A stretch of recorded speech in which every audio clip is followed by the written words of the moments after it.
Hello, my name is Anabelle Howze, and tonight I'll be reading The Littlest Christmas Star.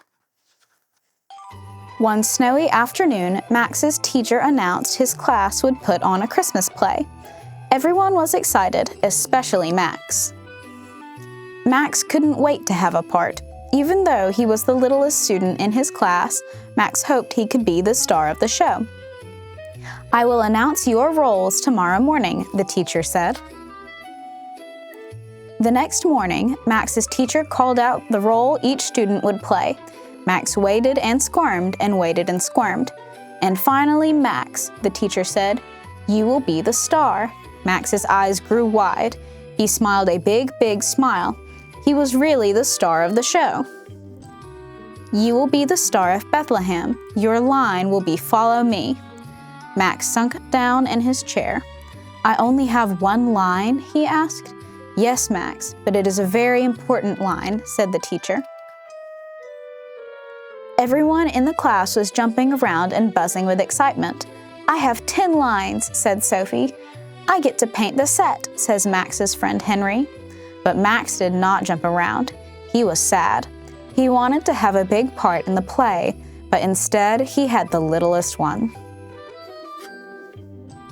The next week at school, the class prepared for the show.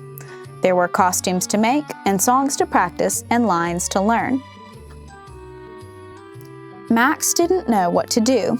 He had his one line memorized already. Maybe, Max decided, he could help out with the other parts too.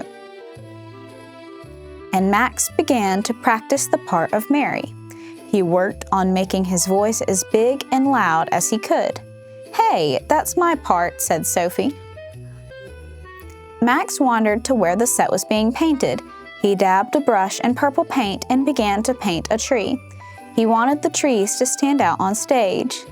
I'm the set painter," Henry told him, "and trees aren't purple anyway." Max walked into the hall where the chorus was practicing their songs. He sang at the top of his lungs, even though he didn't know the words. Ava pointed to Max. "You are not in the chorus." "Max, you're supposed to be practicing your part," his teacher interrupted. "But I already know it," said Max. "I bet a little more practice wouldn't hurt," she said. "We need you to be the best Christmas star you can be." Finally, the night of the Christmas play arrived. Max's family sat smiling in the audience, ready to see his performance. Max was not smiling. "No one will even notice me," he told his teacher.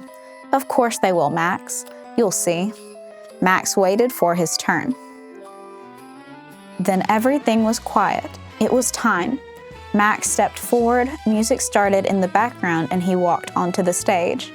A bright light shone down right on him and no one else. Max saw that everyone was watching him. He stood extra tall on his tiptoes. He took a deep breath. "Follow me," he said in his biggest voice. The audience clapped and cheered. Max's teacher was right. He may have had a small part, but Max was a big star. The end. Sweet dreams and Merry Christmas.